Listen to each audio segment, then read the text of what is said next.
Budget आता है, budget चला जाता है। कोई समूह एक वर्ष प्रसन्न होता है, कोई दूसरे वर्ष। परंतु सुट्टाबाजों को किसी ऋषि मुनि का श्राप लगा हुआ है कि चाहे जीडीपी बढ़ रहा हो, भारत अंग्रेजों से आगे निकल जाए, लेकिन तुम्हारी सिगरेट प्रति वर्ष महंगी होती रहेगी।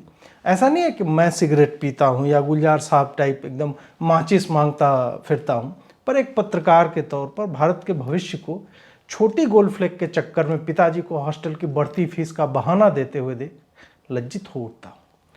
अगर युवा जेएनयू का वामपंथी है, तब तो भिखमंगाई में उसे एक सिगरेट के लिए सामान्यतः 2 रुपया दे दो ना कॉमरेड। इसके गणित से 7 से 8 लोगों से भीख मांगनी पड़ती है, जबकि एक बार फिर से बजट में टैक्स बढ़ने से एक अतिरिक्त व्यक्ति से मांगना पड़ेगा। यही सब देखकर लगता है कि यह बजट भी युवा विरोधी निकला। आप ही बताइए कि क्या राष्ट्र का युवा पंजाब की जलती पराली के गंध को दिल्ली में डिब्बा बंद करके थोड़ा थोड़ा सूंघेगा, या फिर परम आदरणीय अरविंद केजरीवाल जी द्वारा प्रतिपादित सिद्धांत से चलते हुए सर्दी में अलाव तापते गार्ड भाई से धुआं उधार लेगा। ऊपर से कुछ गरीब स्मैकिए जेएनयू छाप वामपंथी जो कारों की टायर और साइलेंसर सूंघते रहते हैं, केजरिया उसमें भी ऑड इवन करता रहता है। युवा शक्ति के साथ इस तरह के अन्याय पर चंद्रचूड़ जी भी चुप हैं, जबकि वो स्वयं गुटखा का सेवन करते हैं, ऐसा ट्विटर पर कुछ जगह दिखा है। युवा शक्ति से याद आया कि कुछ नवयुवक चिर युवा राहुल गांधी का उपहास कर रहे थे कि उन्होंने कहा है कि पांडवों ने ऐसा बजट कभी पेश नहीं किया।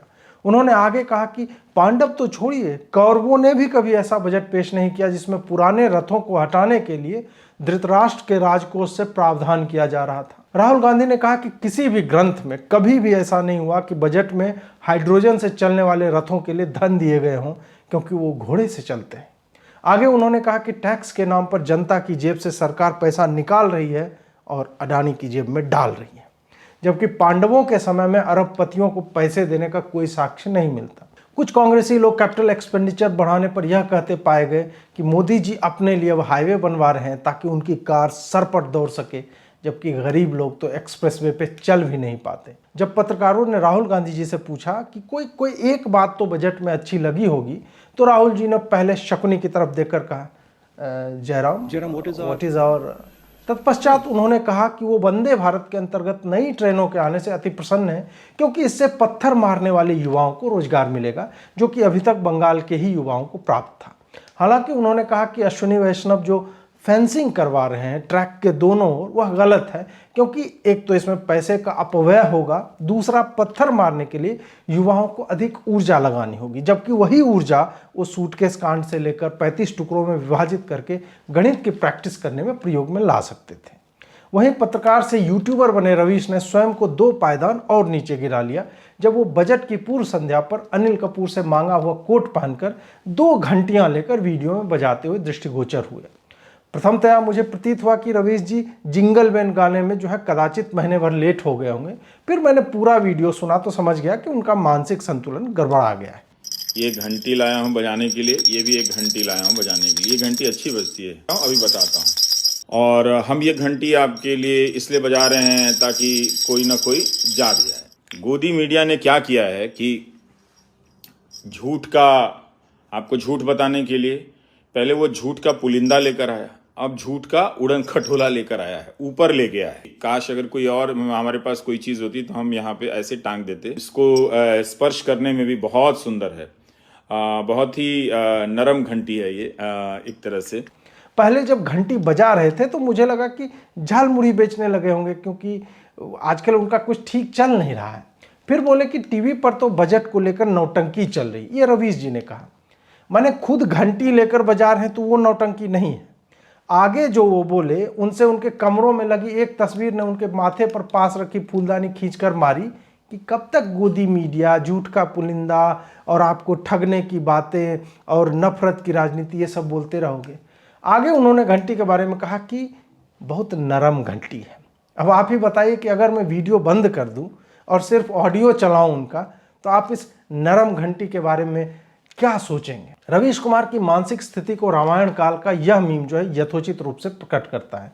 रवीश जैसे पिछली बार जस्टिस लोया को लेकर उनके परिजनों द्वारा नकारे जाने के पश्चात भी जांच तो होनी चाहिए, इस पर अड़ गए थे। इस बार वो अड़ानी पर अड़ गए। हिंडनबर्ग की रिपोर्ट पर एक दूसरे ट्वीट में नौकरी और एक पोस्ट में आपके घर की आय के कम होने पर आरआरआर की जगह केवल 2 बार आरआर करने वाले रवीश चाहते हैं कि अडानी अंबानी सब बर्बाद हो जाए, क्योंकि उनके पास रवीश से ज्यादा पैसा है। रवीश यह नहीं बताते कि लाखों युवाओं को रोजगार देने वाली यह दोनों कंपनियां अगर बर्बाद हो गई तो युवाओं को रोजगार क्या उनके सेक्स रैकेट कांड वाले दलाल भाई देंगे? वही रवीश जिसने प्रणय रॉय पर सिद्ध हुए आरोपों को, जिसमें उसे आईटी-एटी ने राधिका प्रणय पर 234 करोड़ की पेनल्टी देने कहा था, एक बार भी न तो एनडीटीवी में प्राइम टाइम पर चला, न पोस्ट लिखा, आज यह पूछ रहा है कि अडानी द्वारा खरीदे गए एनडीटीवी पर हिंडनबर्ग की रिपोर्ट क्यों नहीं चल रही? प्रश्न वही है कि रवीश जी इतना दोगलापन कहां से लाते हैं? आपकी अंतरात्मा तभी क्यों जगती है जब आपके कथित दुश्मन पर आरोप लगते हैं, जबकि अपने अपराधी बॉस जिस पर आरोप सिद्ध हो चुके हैं और उस पर जो है मनी लॉन्ड्रिंग जैसे आरोप हैं, उस पर आपको अडेल और बेगम अख्तर के गीत याद आने लगते हैं। रवीश जी आप 2 घंटी लेकर आए हैं, आपको वो नरम भी बहुत लगता है स्पर्श करने पर, और आप बीच बीच में कहते हैं कि कुछ रहता तो बांध देते। मैं आपको एक उचित स्थान बताता हूं जो नरम भी है और उसमें बांध लेने पर उसके दोनों तरफ ठहर भी जाएगा और आपकी इच्छा अनुसार बजता भी रहेगा, ताकि आपके दोनों हाथ मुक्त रहें और आप अमृतकाल के बजट पर अमृत अमृत लिखकर वाह क्या लिख दिया है मैंने ये कहकर यूट्यूब का लिंक जो है शेयर करते रहें। कांग्रेस के एक नेता ने, जिनका नाम उनकी माताजी के अलावा संभवतः किसी और ने सुना भी ना हो, बजट पर अपनी राय व्यक्त करते हुए कहा है कि ये बजट तो अडानी अंबानी के लिए है, इसमें गरीबों के लिए कुछ भी नहीं है। इस पर स्किन डॉक्टर नाम से एक प्रख्यात व्यंगकार ने उनका समर्थन करते हुए कहा कि नेताजी सही कर रहे हैं, क्योंकि बजट के आने के समय से जैसे अडानी के स्टॉक्स लगातार गिर रहे हैं, जल्दी वह रिलायंस डिजिटल जाकर सेल्समैन की नौकरी करने लगेगा और उसकी आय 7 लाख से कम वाले स्लैब में आ जाएगी, जिसका टैक्स मोदी सरकार ने माफ कर रखा है। अतः साबित होता है कि यह बजट तो अडानी के लिए है। कांग्रेस वालों के लिए बजट का कितना महत्व है वह तभी पता चल गया था जब उन्होंने राष्ट्रपति महोदया के बजट पर बुलाए हुए संयुक्त सत्र में आने की जगह श्रीनगर में बारिश में फंसे होने का बहाना बनाया था। कांग्रेस के लिए किसी भी संवैधानिक संस्था के लिए रत्ती मात्र का भी सम्मान नहीं है अगर वो स्वयं सत्ता में ना हो। कांग्रेस का हाल भारतीय टीम के उस कप्तान की जगह है जो हर बड़े टूर्नामेंट के नॉकआउट स्टेज में पहुंचते ही अपनी स्पीच लिख लेता है कि हारने पर क्या बोलना है। चाहे कांग्रेस हो, टीएमसी हो, वामपंथी पार्टियां हो या रवीश जैसे मीम शेयर करने वाले यूट्यूबर, सबके बजट की प्रतिक्रिया पिछले 10 बजटों से नहीं बदली है। किसान विरोधी बजट, गरीबों के लिए कुछ नहीं है, रोजगार कहाँ है, युवा की सैलरी घट रही है, जीडीपी के नाम पे आप बदहाली को छुपा नहीं सकते, आदि आदि। जैसे कि 10 लाख करोड़ का कैपेक्स हो या फिर आईआईटीज में 5G के लिए लैब्स बनवाना, नए कॉलेज खोलना हो, यूनिवर्सिटीज़ खोलना हो, मेडिकल इंस्टीट्यूट्स खोलना हो, कौशल विकास के माध्यम से युवाओं को प्रशिक्षित करना, पुरानी ट्रेनों को हटा करके वंदे भारत लाना हो, या रेलवे, हाईवे और एक्सप्रेसवे का जाल बिछाना हो, दूसरे राष्ट्रों से आयुध क्रय करने की जगह स्वदेशी वेपन फैक्ट्री की परिकल्पना हो, या मनरेगा या फूड सिक्योरिटी के तहत निर्धन परिवारों को आय और भोजन देना, ये सब इन दोगले वामपंथियों के हिसाब से मोदी अपने घर की छत पर बनवा रहा है। और जब ये बन जाएंगे तो एक दिन पुष्पक विमान पर छत जो है मोदी लाद करके अमित शाह के साथ भाग जाएगा। आप सोचिए कि सड़कें बनाने में, रेलवे के विकास में, नए कॉलेजों के माध्यम से या स्वदेशी हथियारों की फैक्ट्री आदि में क्या रोबोट काम करेंगे या फिर युवाओं को ही कार्य मिलेगा? बात यही है कि जिसने लाल और पीले रंग की घंटी अपने नरम अंग में बांध रखी हो, उसे उठते बैठते चलते फिरते कष्ट तो होगा ही, और हर कष्ट का कारण तो अंततः भाजपा और मोदी सरकार है ही। अखिलेश यादव अलग दुखी हैं बजट से। उन्होंने ट्वीट के माध्यम से 2018 से लेकर पिछले वर्ष के ही 1 और 2 फरवरी के ट्वीटों को रिसाइकिल किया है। अगर आप अखिलेश जी के ट्वीट को पढ़ेंगे तो पता चलेगा कि इस राष्ट्र में 2018 के बाद से गरीब, किसान, मजदूर, व्यापारी, युवा, महिला, नौकरी पेशा, गांव, आम आदमी, गृहिणी, उद्योग आदि पर भाजपा सरकार ने कोई प्रावधान नहीं किया, उन्हें इग्नोर कर दिया है। आप फिर से अगर इन शब्दों को पढ़ेंगे तो पाएंगे कि वस्तुतः भाजपा सरकार ऐसी गजब की सरकार है कि वो किसी के लिए भी कुछ नहीं करती, फिर भी 10 सालों से बजट बनाई जा रही है और 4 बार चुनाव जीत रही है। फिर अखिलेश यादव का दर्द खत्म क्यों नहीं होता है बे?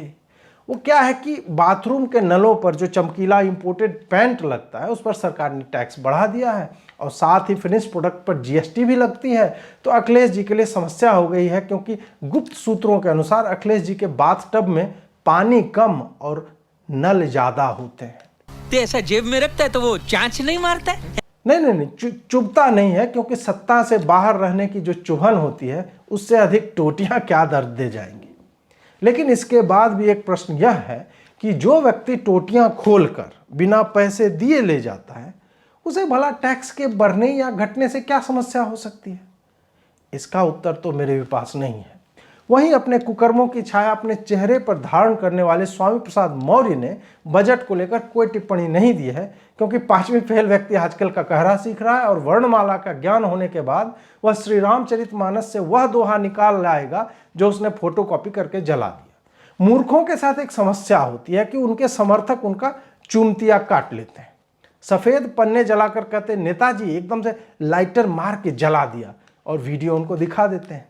ऐसे में सत्ता से बाहर बैठे नेताजी जब सुनते हैं कि लाइटर में पेट्रोल भरा जाता है तो कहते हैं कि लाइटर से क्यों जलाया। एक पन्ने के सामने दूसरे की प्रशंसा कर देते, पहला पन्ना स्वतः जल जाता। आपको लगेगा कि यह तो एक चुटकुला है, पर स्वामी प्रसाद जैसे मतिभ्रष्ट लोग चुटकुले को ही सत्य मानकर जीवन जीते हैं। स्वामी प्रसाद मौर्य अपने आप में एक चुटकुला है, जिसे सपा वाले इसलिए ढो रहे हैं कि कार्यकर्ताओं का मनोरंजन होता रहे, वरना उनके मुंह खोलने से पहले लोग जानते हैं कि इसने मुंह की जगह अधोवस्त्र खोल दिया है और अब टट्टी ही करेगा।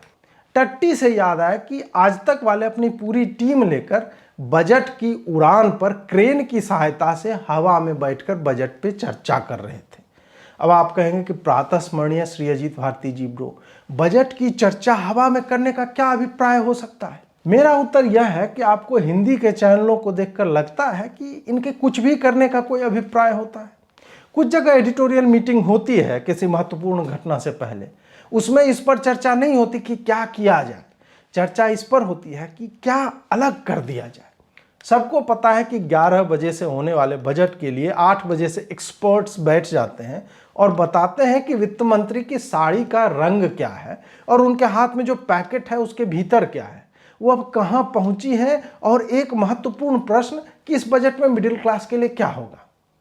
मिडिल क्लास के लिए हर बजट में वही होता है जो रवीश जी आजकल नरम अंग में बांधकर घूम रहे हैं, घंटा। तो ऐसे ही किसी ने सुझाव दिया होगा कि जेम्स कैमरन ने तो अवतार द्वितीय पानी के भीतर शूट कर लिया, तो वो आइडिया तो अब यूनिक रहेगा नहीं, अतः क्रेन में टेबल बांधकर हवा में कुर्सी की पेटी जो है बांध ली जाए।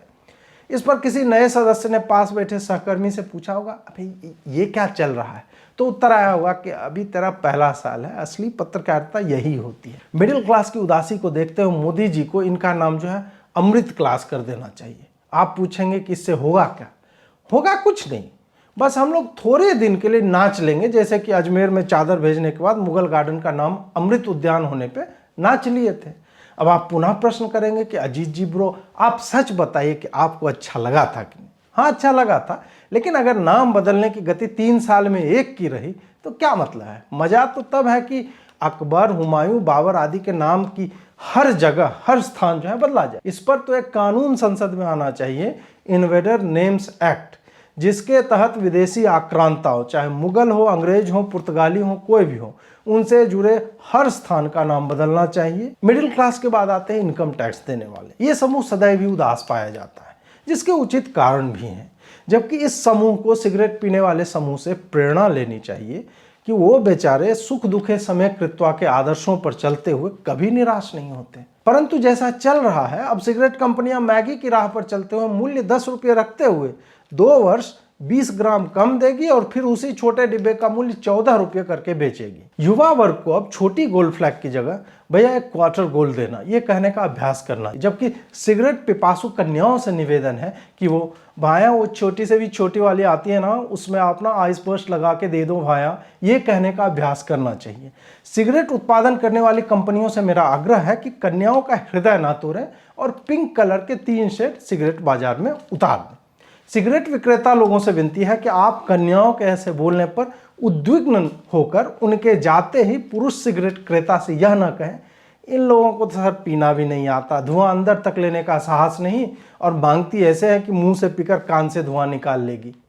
आप अमृतकाल में सिगरेट बेचकर पैसे कमाइए, क्योंकि सरकार उससे प्राप्त पैसों को टीबी रोगियों की चिकित्सा पर व्यय करेगी। ट्विटर पर बजट के दिन एक्सपर्ट्स की संख्या बढ़ जाती है। यह कुछ वैसे ही है जैसे टिकटॉक बनाने वाली कन्याएं अपने बायो में एफ-पाक एक्सपर्ट्स, डिफेंस, इंटरनेशनल रिलेशंस और साउथ एशिया लेकर टीवी डिबेट में वही बताने जाती है जो आपको पहले से पता है। You see, the policy of Pakistan on Durand line doesn't change. If it won't, it will harm them, as Afghanistan is not too happy about it, while they are in complete debt trap of China and India is always putting pressure through international platforms.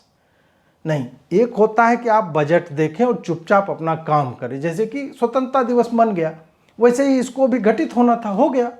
आपके यह लिखने से कि stock market पर इसका नकारात्मक असर पड़ेगा, आप क्या बताना चाहते हैं? स्टॉक मार्केट को खुद का पता नहीं होता है कि शाम में सोने गया है तो कल सुबह शटर उठाते 1 लाख करोड़ गायब हो जाएंगे या नहीं।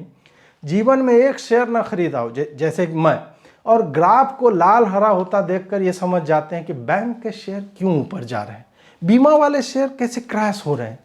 ऐसी भी क्या चुल्ल मची है भाई। अबे ट्विटर पर हो, वो भी फ्री वाले प्लान में, मीम शेयर करो, मुझे रिट्वीट करो और जीवन का आनंद लो। तुमने कल भी शेयर नहीं खरीदे थे, तुम कल भी 2.5 लाख तक टैक्स नहीं देने वाले समूह में आते थे, तुम कल भी 50 की पेट्रोल डलवाते थे। आज केवल बजट आया है, तुम आज तक के पत्रकार थोड़े हो कि क्रेन में लटक कर बजट पर चर्चा करोगे। कांग्रेस के कुछ चाटुकार लोग ट्विटर पर एक नया गणित लेकर आए हैं। ये गणित जो है वो क्वांटम सिद्धांतों से भी अलग चल रहा है, परंतु ऐसे लोग जिस नेता की कंदुक वंदना में लीन रहते हुए यह मानते हैं कि बढ़ी हुई मुखोपरी जटाओं के कारण व्यक्ति दार्शनिक हो जाता है और अपने शासनकाल में देश में सैकड़ों दंगों की अध्यक्षता करने के बाद वह मोहब्बत की दुकान खोल सकता है क्योंकि उसने बहन के ऊपर बर्फ का गोला फेंक कर प्यार जताया है, तो उस व्यक्ति का गणित क्या बहुत कुछ हिला हुआ होगा। इस पत्रकार ने एक ट्वीट करके बताया कि कैसे जीडीपी की रफ्तार घटने से आपके घरेलू आय गिरती जा रही है। घरेलू आय का तो पता नहीं, पर इस जीव को अपने कान में वो कोरोना जांचने वाली लंबी डंडी है ना, वो डालकर चेक करना चाहिए कि वहां से कोई रिसाव तो नहीं हो रहा है। संभव है कि जब ये सोते होंगे तो इनका दिमाग कान से पिघलकर थोड़ा थोड़ा करके बह रहा होगा। इनको जीडीपी की वृद्धि दर और जीडीपी में अंतर नहीं पता। इनके हिसाब से चले तो कोरोना काल में भारत की जीडीपी नकारात्मक में -6.6% हो गई थी। तब इनके अनुसार भारत सरकार अपने नागरिकों के घर में घुसकर उनके बक्से से 10-10 हज़ार रुपया निकाल कर ले गई थी। फिर आप इनके टाइमलाइन पर जाएंगे तो समझ जाएंगे कि ये पत्रकार नहीं है, वैसे चमन हैं जो मोदी के अमृत महोत्सव की घोषणा के बाद से धतूरा चाट करके अपनी जीभ पर सांप कटवाने के लिए सांप खोजते फिर रहे हैं, लेकिन सांप मिलता नहीं तो आपस में एक दूसरे की जीभ काटकर गाते हैं, जहर है कि प्यार है तेरा चुम्मा। वहीं बिहार के मुख्यमंत्री नीतीश कुमार से पूछा गया तो उन्होंने कहा, बजट आ गया, हमको तो पते नहीं है। नीतीश जी को आजकल कुछ भी पता नहीं चलता। फिर उनको कहा गया कि अब आ गया तो कुछ प्रतिक्रिया दे दे, तो उन्होंने कहा, अरे क्या होगा वो बजट में, गरीब गुरबा किसान मजदूर लोग का तो उपेक्षा करेगा ये सरकार, एक रात से बेसी और क्या कर सकता है। बोलता है एयरपोर्ट खुल जाएगा, वो खुल जाएगा, लेकिन आम आदमी चढ़ पाएगा जी? आप बोलिए। आम आदमी के लिए चाहिए टेम्पू, इससे 2 फायदा होगा। एक ही कि आम आदमी हाथ देकर रोक लेगा जहां मन तहां, और दूसरा भोजपुरी इंडस्ट्री में गाना बनेगा कि आए हम नहने वाली शैम्पू से और आवा तारा सखी सैया टेम्पू से। टेम्पू विरोधी बजट है, शैम्पू विरोधी बजट है, कलेम्पू विरोधी बजट है। इनको क्या बजट बनाना आएगा जी? ऐसे बनता है बजट। ममता जी बोली कि ऐसा बजट तो आधे घंटे में बना देंगी, हमारी सरकार आएगी तो बजट में फर्जी का हवाई अड्डा और वंदे भारत की जगह आम आदमी गरीब गुरबा के लिए प्रावधान होगा। आप बताइए वंदे भारत का क्या मतलब है? मुसलमान कभी बैठेगा उसमें? उसे पूछेगा कोई कि किस ट्रेन से जा रहे हो तो कहेगा वंदे भारत। जिसका किताब में लिखा है वो किसी और का वंदना नहीं कर सकता, उसको ये सांप्रदायिक सरकार जबरदस्ती से भारत का वंदना करवा रही। ये सब ठीक लगता है जी। तब कहेंगे वो पत्थर मारता है ट्रेन पे, वो ट्रेन है जी, वो चलता फिरता शैतान है, शैतान। शैतान को तो पत्थरे मारना चाहिए। बजट का बहिष्कार होना चाहिए। और सारे सेकुलर लोगों से मेरा अपील है, साथ आइए, नया सरकार बनाकर सेकुलर बजट बनाइए। जान भी चला जाएगा, लेकिन अब भाजपा के साथ गठबंधन का सवाल ही नहीं है। अब हटिए, हमको जाने दीजिए, सांझ का बेरा है, बाबा का प्रसाद लेना है हमको। मोदी जी ने इस बजट में एक और गेम कर दिया है जो किसी ने बताया नहीं। मुगल गार्डन को अमृत उद्यान बनाने के बाद पिछले वर्ष मदरसों के लिए 160 करोड़ का बजट देने के पश्चात इस वर्ष यह राशि मात्र 10 करोड़ की हो गई है। मुझे यह पता चला तो मुझे बहुत कष्ट हुआ कि अल्पसंख्यकों पर कितने अत्याचार होंगे। जबरदस्ती 10 करोड़ देकर उन्हें मदरसों में भेजने को क्यों तत्पर है ये सरकार? क्या अल्पसंख्यक समाज इस सांप्रदायिक सरकार के टुकड़ों के लिए लालायित है कि 10 करोड़ दे दिया और हो गया? अजमेर की चादर दिखाकर मोदी ने जो भारत को मुगलों द्वारा दी गई उत्कृष्ट वैज्ञानिक तकनीक को मिटाने का कार्य किया है, वह निंदनीय है। हम सबको पता है कि मुगल भारत में उद्यान लेकर आए थे, तब जाकर रावण ने अशोक वाटिका बनवाई थी, लेकिन इतिहास को मिटाने के षड्यंत्र हो रहे हैं। ट्रोल ही करना था तो अच्छे से करते कि अयोध्या में जो 5 एकड़ जमीन मिली है उसके लिए सरकार की ओर से 1 रुपया दिया जा सकता था बजट में, ताकि कार्य आरंभ हो। यहाँ राम मंदिर की शिला लाई जा रही है जिसे आकाश मार्ग से लाया जा सकता था, उसे ट्रक पर खुले में झंडा बांधकर लाया जा रहा है ताकि सामूहिक ट्रोलिंग हो सके। वैसे लाने का क्या है, हम लोग तो हनुमान जी कह देते तो वो भी ले आते, लेकिन उनका रिकॉर्ड थोड़ा खराब है। उनको संजीवली लाने बोलते हैं, वो पहाड़ ले आते हैं, तो उनको शिला लाने बोलते और वो पूरा पहाड़ ही उखाड़ के ले आते हैं। अब समय बदल गया है, नेपाल सरकार से राजनयिक संबंध बिगड़ सकते थे कि यह क्या सिस्टम है भाई, मूर्ति बनाने के लिए क्या पूरा पहाड़ ही हमारा उखाड़ लोगे क्या? वैसे प्रश्न तो यह है कि तेल की महंगाई के समय में ट्रक पर लादकर बिहार से घुमाते हुए झंडे बांधकर लाने में जो खर्चा हुआ है वो मोदी जी के बजट में से जाएगा योगी जी के?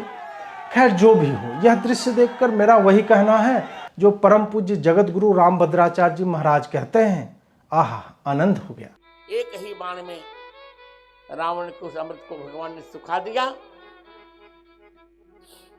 10 बाणों से 10 सिर काट दिए, 20 बाणों से 20 भुजाएं काटी और आनंद कर दिया।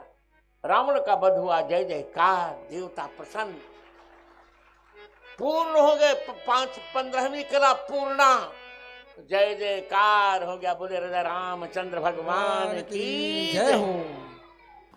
आपको यह रोस्ट कैसा लगा, आनंद आया कि नहीं? अगर आया तो शेयर कीजिए इसका लिंक और आगे बढ़ाइए, क्योंकि ये मजा मैं पूरे भारत को देना चाहता हूँ। कुछ लोगों को पेटीएम या गूगल पे में समस्या आ रही थी, अब संभवतः समाप्त हो गई होगी, अतः आप इच्छानुसार सहयोग देते रहें। जय श्री राम।